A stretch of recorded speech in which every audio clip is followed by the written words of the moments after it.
नमस्कार दोस्तों, जय हिंद। तो चलिए आज हम लोग बात करेंगे क्लास 10th की साइंस बुक का। ठीक है, इसमें हम लोग रासायनिक अभिक्रिया एवं समीकरण की जानकारी प्राप्त करेंगे और उम्मीद है कि ये सेशन जो है आपको बहुत ही बेहतर समझ में आएगा।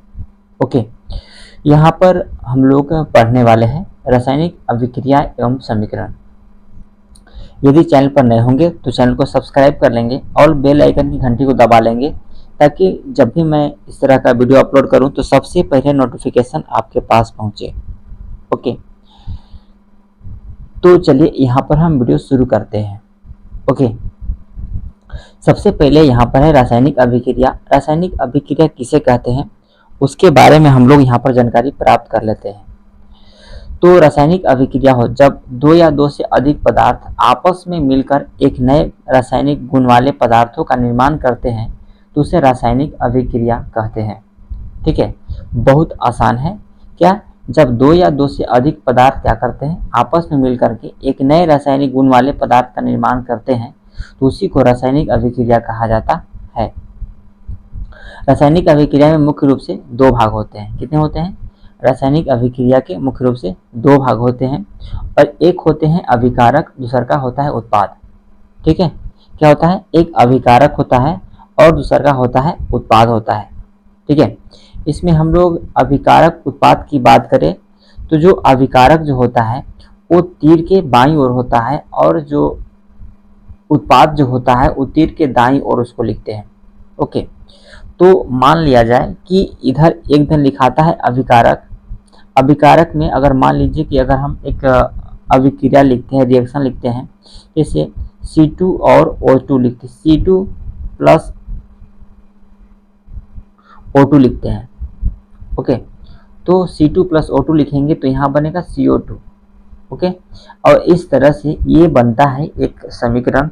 और इस जो तीर है, ये जो तीर का निशान है, तीर के जो आपका यहाँ पर बाईं ओर है, ठीक है, बाईं ओर है, इसको हम लोग बोलते हैं अभिकारक। क्या बोलते हैं? अभिकारक बोलते हैं। और जो तीर के दाईं ओर है, अभिकारक बोलेंगे। और जो तीर के दाईं ओर यहाँ पर जो CO2 दिख रहा है, इसको हम लोग बोलते हैं उत्पाद। ये दाईं ओर है, क्या है? दाईं ओर है, इसको बोलते हैं उत्पाद बोला जाता है। ओके, तो अभिकारक उत्पाद आपको समझ में आ गया।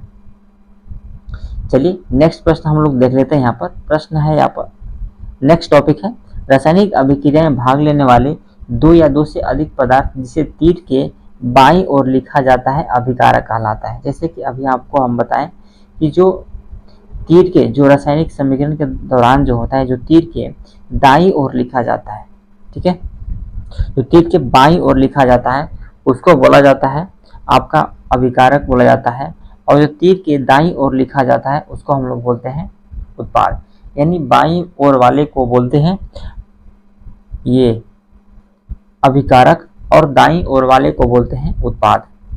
ओके, चलिए नेक्स्ट हम लोग देख लेते हैं ये आपका रासायनिक समीकरण कैसे लिखें। ठीक है, तो रासायनिक समीकरण को कैसे लिखा जाता है इसके बारे में देखिए। तो रासायनिक समीकरण को कैसे लिखे? रासायनिक समीकरण लिखते समय अभिकारक उत्पादन में परिवर्तन को उनके मध्य एक तीर का निशान लगाया जाता है। अभिकारक के बीच जोड़ का चिन्ह लगाकर उन्हें बाईं ओर लिखा जाता है तथा उत्पादन के बीच जोड़ का चिन्ह लगाकर उन्हें दाईं ओर लिखा जाता है। तो इस तरह से रासायनिक समीकरण का निर्माण आपका हो जाता है। जैसे कि एक हम समीकरण के दौरान समझेंगे, जैसा कि अगर मान लिया जाए कि यहाँ पर अगर हम यहाँ पर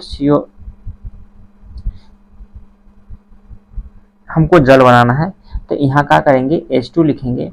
ओके, H2 लिखेंगे और यहाँ पर O2। ठीक है, H2 और O2 को क्या करेंगे? जब जोड़ेंगे तो यहाँ बनता है H2O बनता है।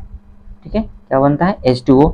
इस तरह से ये जो होता है ये आपका अभिकारक होता है। ठीक है, जो यहाँ पर बाईं वाला है, बाईं ओर वाला है, उसको अभिकारक बोलते हैं और इसको बोला जाता है उत्पाद। ठीक है, तो ये हो गया आपका अभिकारक और ये हो गया आपका उत्पाद। तो अभिकारक उत्पाद में कोई दिक्कत नहीं हुआ होगा।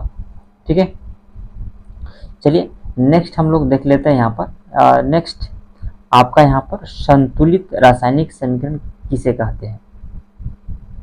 ठीक है, तो संतुलित रासायनिक समीकरण का मतलब हुआ कि दोनों तरफ जो तत्व होते हैं, जो पदार्थ होते हैं, उनके द्रव्यमान जो होना चाहिए बराबर होना चाहिए। जैसे यहाँ पर दिया हुआ है, जब रासायनिक समीकरण में अभिकारक और उत्पाद दोनों में तत्वों के परमाणु संख्या बराबर होता है तो उसे संतुलित रासायनिक समीकरण कहते हैं। यानी अभिकारक में, जितने अभिकारक में तत्वों का द्रव्यमान रहेगा उतना ही द्रव्यमान अगर उत्पाद में रहेगा, ठीक है, उत्पाद के परमाणु संख्या रहेगा तो निश्चित रूप से उसको हम लोग रासायनिक संतुलित समीकरण बोलेंगे। ठीक है, जैसे कि अगर हम यहाँ पर एक कोई एग्जाम्पल देते हैं, H2 और O2 देते हैं। ठीक है, H2 प्लस यहाँ O2 लिख देते हैं, H2 प्लस O2, तो यहाँ पर इस तरह से एरो का निशान दे दिए और यहाँ पर बनता है H2O। अब यहाँ पर देखिएगा कि यहाँ पर देखिए आपको दिया हुआ है दो गो H2 और 2 गो O। ठीक है, यानी 4 गो यहाँ पर दिया हुआ है आपका परमाणु। ठीक है, और इधर हम लोग देखें तो H 2 गो O, इधर 3 गो दिया हुआ है। ठीक है, यानी इधर आपका 3 गो दिया हुआ है, इधर आपका 2 गो दिया हुआ है, सॉरी इधर 4 गो दिया हुआ है। तो हमको दोनों तरफ बराबर करना होगा। तो इसके लिए क्या करेंगे, अगर हम यहाँ पर H 2 गो है, यहाँ पर भी H 2 गो है, लेकिन यहाँ पर O 2 गो है तो O यहाँ पर भी 2 करने हैं। 2 करने के लिए 2 से यहाँ मल्टीप्लाई करेंगे। ठीक है, तो जैसे यहाँ पर 2 से मल्टीप्लाई किए तो O तो मेरा 2 हो गया, लेकिन यहाँ पर H 2 दूना के 4 हो गया। क्या, 2 दूना के 4 हो गया। तो इसको यहाँ पर जो इधर आपको दिख रहा है, इसको हमको यहाँ पर 4 बनाना पड़ेगा, यानी 2 से मल्टीप्लाई कर देंगे, यानी 4 हो जाएगा। यानी अब यहाँ पर देखिए, इधर जो अभिकारक में जो परमाणु संख्या है वो आपका 4 गो हाइड्रोजन हो गया और 2 गो ऑक्सीजन 6 गो हो गया, और 4 गो हाइड्रोजन और 2 गो ऑक्सीजन 6 गो, यानी 6 गो इधर भी हो गया और 6 गो यहाँ पर इधर भी हो गया। तो इस तरह से यहाँ पर रासायनिक समीकरण क्या हो गया, संतुलित हो गया। तो जब दोनों तरफ परमाणु संख्या या परमाणु द्रव्यमान जब बराबर हो जाता है तो उसको हम लोग संतुलित रासायनिक समीकरण कहते हैं। ओके, उम्मीद है ये चीज समझ में आ गया होगा। नेक्स्ट है आपका यहाँ पर संतुलित समीकरण को संतुलित करना क्यों आवश्यक है। आखिर हम काहे समीकरण को संतुलित करेंगे। ठीक है, समझ में आ गया, समीकरण को संतुलित हम क्यों करेंगे। तो देखिए, तत्वों को संतुलित करना इसलिए आवश्यक है क्योंकि द्रव्यमान संरक्षण के नियमानुसार किसी भी रासायनिक अभिक्रिया में भाग लेने वाले तत्वों के द्रव्यमान का न तो निर्माण होता है और न ही उसका विनाश होता है। ठीक है, सिर्फ क्या होता है, एक दूसरे में रूपांतरण होता है। इसलिए रासायनिक समीकरण को संतुलित करना आवश्यक है। ये चीज समझ में आ गया। यानी तत्वों के परमाणु द्रव्यमान को, न परमाणु संख्या को न हम निर्माण कर सकते हैं और न ही उसका क्या कर सकते हैं, विनाश कर सकते हैं। इसलिए उसको संतुलित करना आवश्यक होता है। आपको ये भी चीज समझ में आ गया होगा। आगे है आपका रासायनिक समीकरण कितने प्रकार के होते हैं। अब हम लोग रासायनिक अभिक्रिया के बारे में जानेंगे कि रासायनिक अभिक्रिया कितने प्रकार के होते हैं। ओके, तो यहाँ पर रासायनिक अभिक्रिया की हम लोग बात करें तो रासायनिक अभिक्रिया के मुख्य रूप से 5 प्रकार होते हैं। कितने होते हैं, मुख्य रूप से आपका 5 प्रकार होते हैं रासायनिक अभिक्रिया के। एक होता है संयोजन अभिक्रिया, एक होता है वियोजन अभिक्रिया, एक होता है विस्थापन अभिक्रिया, एक होता है द्विविस्थापन अभिक्रिया, एक होता है उपचयन अपचयन अभिक्रिया, जिसे रेडॉक्स अभिक्रिया भी कहा जाता है। ओके, तो ये सब का जो है हम डिफिनेशन यानी परिभाषा नेक्स्ट वीडियो में देखने वाले हैं। तो यदि इस चैनल पर नए होंगे तो चैनल को सब्सक्राइब कर लेंगे। ओके, और हम लोग यहाँ पर मिलेंगे फिर नेक्स्ट वीडियो में। धन्यवाद, जय हिंद।